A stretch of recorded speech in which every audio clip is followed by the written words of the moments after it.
Le bendiga, nuevamente estamos con ustedes este día viernes. Queremos seguir compartiendo con ustedes la serie que estamos viendo de convivencia del alcance. Ahora estamos con Génesis capítulo 19.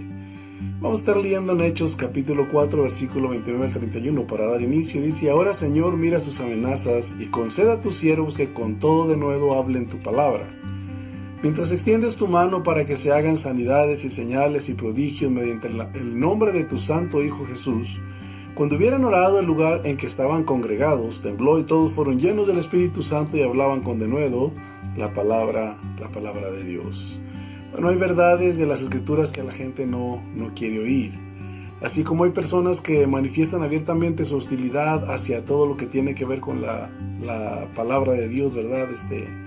En nuestras vidas, pero el que ha experimentado la verdad revelada de su palabra en su vida, bueno, es algo que no puede callar, es algo que no puede ocultar, ¿verdad?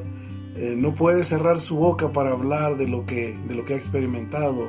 Al igual que Pablo en 1 Tesalonicenses 2:4 dice que ha sido aprobado por Dios y no podemos hablar solo lo que les agrada a los hombres. Tenemos que hablar las verdades que hemos recibido, que hemos conocido.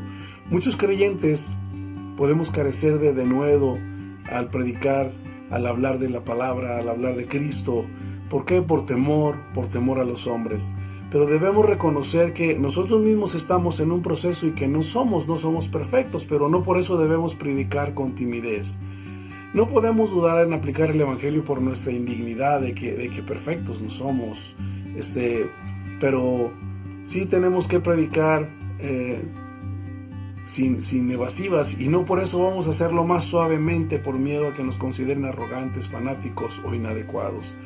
Mientras predicamos, solo una cosa es la que importa: que el mensaje de salvación sea traído a aquellos que no lo han escuchado.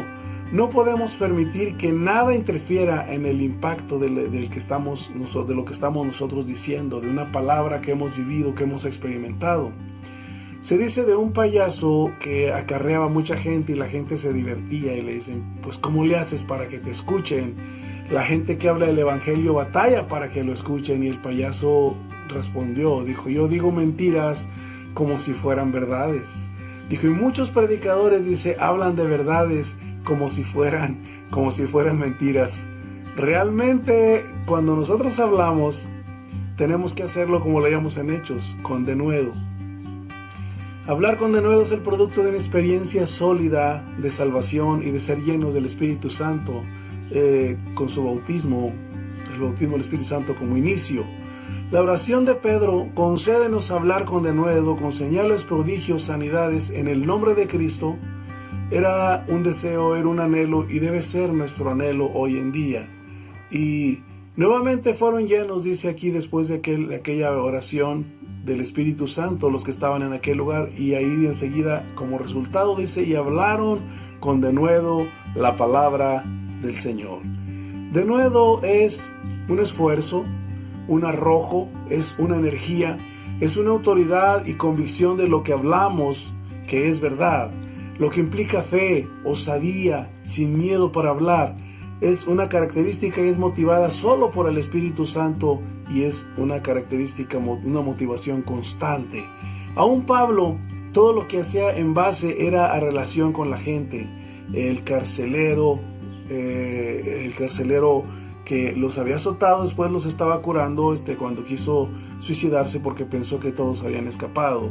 El rey Agripa, el que dijo: casi me persuades a ser cristiano. El Evangelio solo camina con relaciones interpersonales.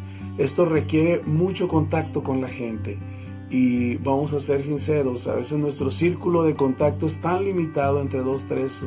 Se dice que la mayoría de nosotros tenemos un círculo de convivencia con un promedio de menos de 9 personas. Llegar a 9 es algo grandioso, pero realmente con la gente que convivimos podemos hablarle a medio mundo y saludarle, pero una convivencia más cercana es un promedio de menos de 9. Así es que el Evangelio tiene que ver con una relación continua con la gente. El Evangelio tiene que ver con un interactuar continuo.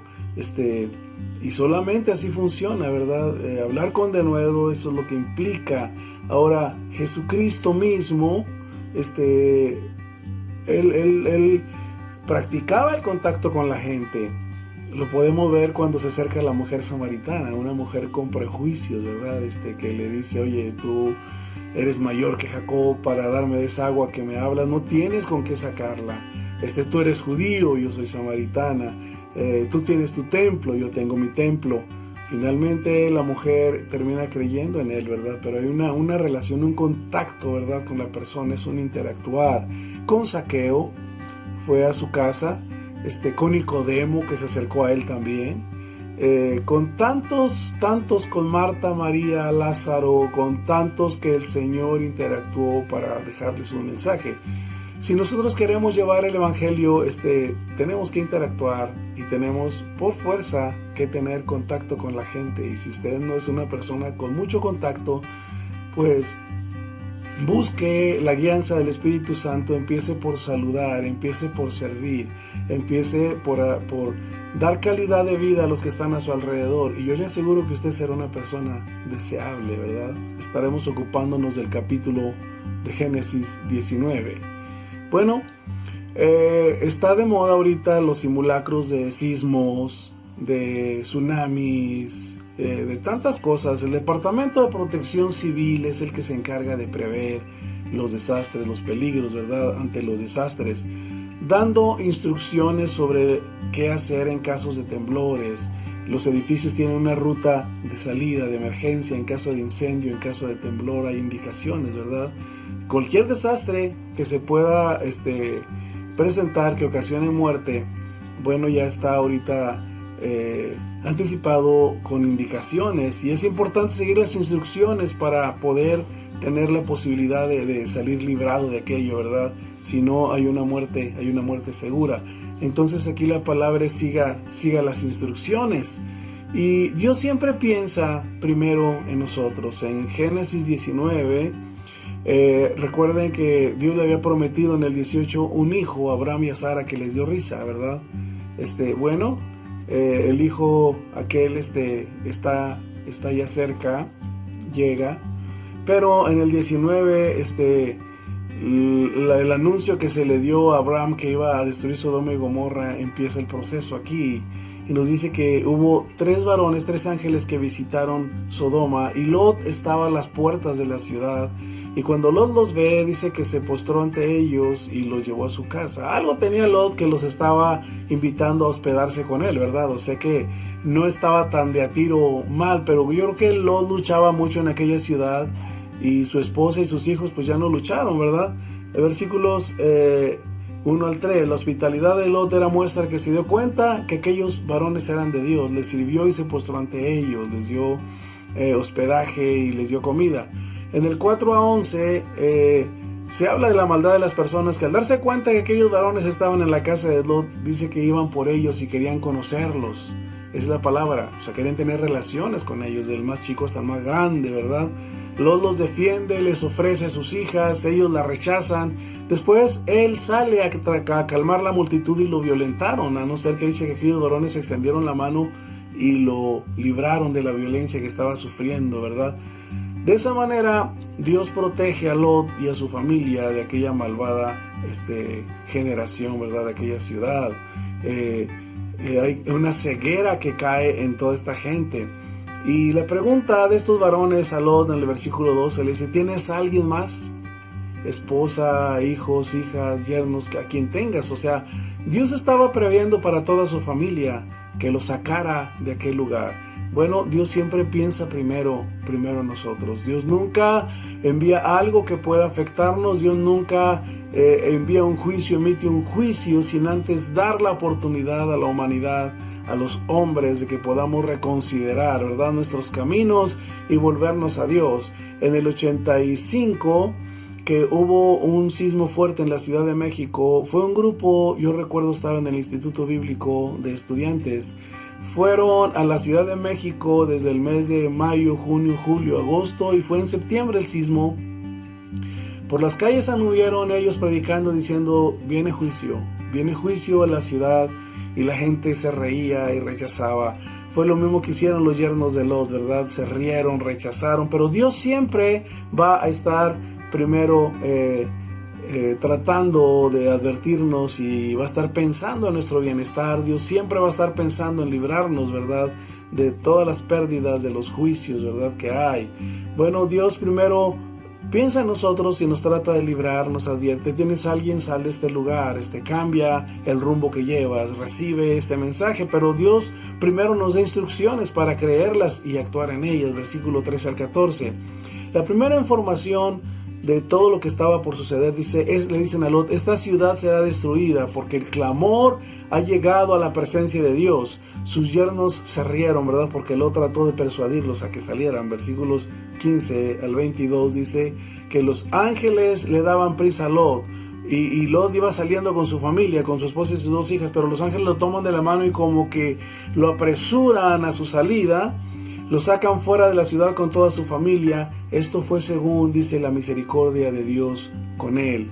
Escapa y le dicen las instrucciones: no mires atrás, no pares en esta llanura, no sea que el mal te alcance, no te detengas hasta llegar a una ciudad donde él había pedido le dejaran ir, lo cual también esa ciudad ellos la van a respetar, pero le dicen que ellos no pueden hacer nada ahí en Sodoma hasta que él no esté fuera de aquella ciudad, ¿verdad? Lot pide gracia y le dejen ir a aquella ciudad y le dice: no va a ser destruida donde tú vas, pero apresúrate porque no podemos obrar hasta que tú no salgas de este lugar.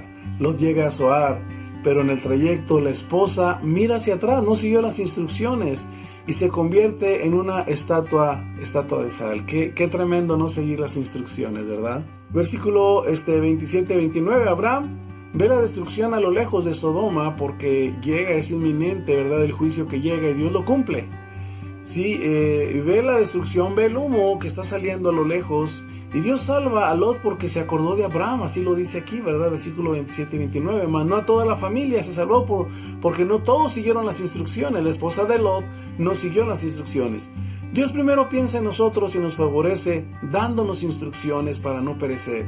Nos da su palabra, nos ha dado a su Hijo Jesucristo a morir por nosotros. No quiere Él que la gente perezca, quiere que todos procedamos al arrepentimiento y que escuchemos el Evangelio, la buena noticia de salvación.